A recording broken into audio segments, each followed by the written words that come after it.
தை திருநாள் பொங்கல் பண்டிகை பெரியசாமியாபுரத்தின் சிறப்பு. பொங்கல் விழா என்றாலே ஒவ்வொரு ஊரிலும் மகிழ்ச்சி களை கட்டும்.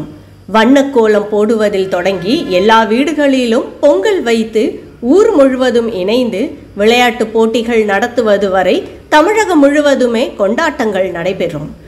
ஊரை சுற்றி கோவில்கள் அமைந்திருந்தாலும் ஊரின் மையப்பகுதியில் இருக்கும் கோவில் பார்வதி அம்மன் திருக்கோவில். இந்த கோவிலின் வருடாந்திர கொடை விழா கொண்டாடப்படும் நாள் தை திருநாள் என்பது தனிச்சிறப்பு.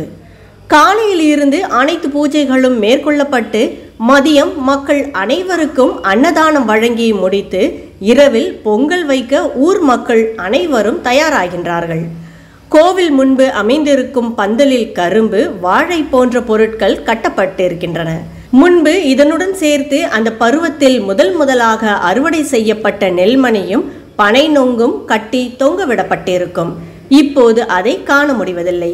இரவு 10 மணிக்கு அம்மன் பூஜை முடித்து ஒவ்வொருவரும் தங்கள் வீட்டில் இருந்து பொங்கல் பானை கொண்டு வந்து கோவில் முன்பு பொங்கல் வைக்கின்றார்கள்.